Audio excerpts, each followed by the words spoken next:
بخت نصر بادشاہ ابتدا میں نہایت نیک اور صالح تھا۔ حضرت زکریہ علیہ السلام اور حضرت یحییٰ علیہ السلام کی نہایت اطاعت کرتا تھا، لیکن اس نے ایک ایسی عورت سے نکاح کیا جس کے ساتھ ایک نہایت حسین و جمیل لڑکی پہلے شوہر سے تھی۔ جب وہ لڑکی سن بلوغ کو پہنچی تو بادشاہ اس کی بہار حسن دیکھ کر فریفتہ ہو گیا۔ اس لڑکی کی ماں یعنی اپنی پہلی بیوی کو بتا دیا۔ وہ بہت خوش ہوئی، مگر اس کے دل میں خطرہ تھا کہ بادشاہ پیغمبروں کا فرما بردار ہے اور نکاح اللہ کے پیغمبر کی شریعت کے خلاف ہے۔ اللہ تعالیٰ کے نبی اس کام کی اجازت نہیں دے گے، اس لیے بادشاہ سے کہا کہ تم میری بیٹی کا مہر ادا نہ کر سکو گے۔ اس نے دریافت کیا کہ کتنا مہر ہے؟ جو کچھ کہو میں دوں گا۔ اس عورت نے کہا اس کا مہر تمہارے دونوں پیغمبروں کا سر ہے۔ اگر تم یہ مہر ادا کر سکو تو لڑکی حاضر ہے، ورنہ میری بیٹی کا نام مت لینا۔ بادشاہ نے کہا کہ یہ پیغمبر ہمارے دشمن نہیں بلکہ ہمارے خیر خواہ اور دعا گو ہیں۔ ان کو بے جرم قتل کرنا ظلم عظیم ہے۔ اس کے علاوہ کچھ اور مانگو، جو مہر کہو مجھے منظور ہے۔ اس عورت نے کہا اس کے سوا کوئی مہر نہیں ہے۔ بادشاہ بخت نصر نے نفسانی خواہش سے مغلوب ہو کر فوج کو حکم دیا کہ دونوں بے گناہ نبیوں کا سر کاٹ کر لاؤ۔ نعوذ باللہ۔ حکم کے مطابق سپاہیوں نے جا کر پہلے حضرت یحییٰ کو بیت المقدس میں قتل کیا اور حضرت زکریہ یہ حال دیکھ کر جنگل کی طرف بھاگ نکلے۔ فوج پیچھے بھاگی اور شیطان نے اس فوج کی رہنمائی کی۔ جب سپاہیوں نے حضرت زکریہ علیہ السلام کو گھیر لیا تو حضرت زکریہ نے ایک درخت سے التجا کی کہ مجھ کو اس وقت پناہ دے۔ وہ درخت پھٹ گیا، آپ اس کے اندر چلے گئے۔ وہ پھر بند ہو گیا، لیکن حضرت زکریہ علیہ السلام کا تھوڑا سا کپڑا باہر سے نظر آ رہا تھا۔ فوج حیران ہوئی کہ کہاں غائب ہو گئے۔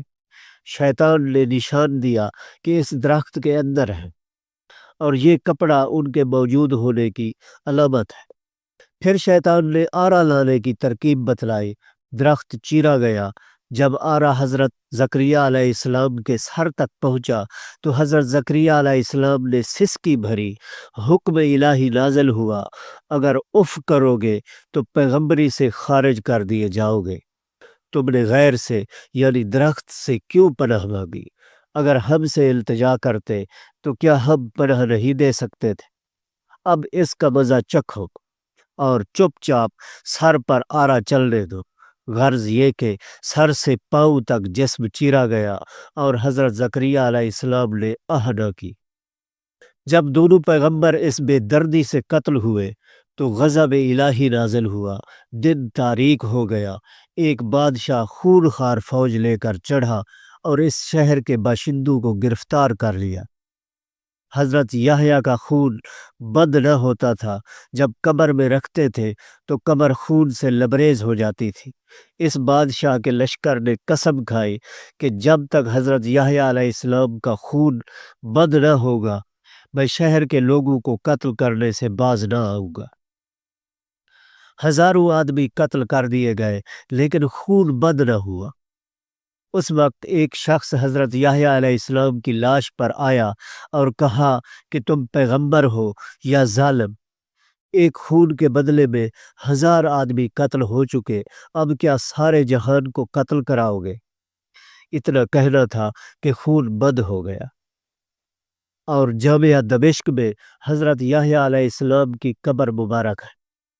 اس واقعے سے یہ ظاہر ہوتا ہے کہ اللہ کے سوا کسی غیر سے استعانت نہ چاہیے کہ جب ایک نبی کو بھی اللہ تعالیٰ نے بطور تنبیہ کے آرے سے چروا دیا تو ہماری حیثیت کیا ہے؟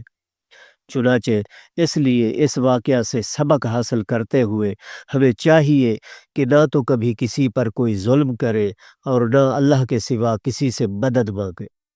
اللہ تعالی ہم سب کو عمل کرنے کی توفیق عطا فرمائے، آمین یا رب العالمین۔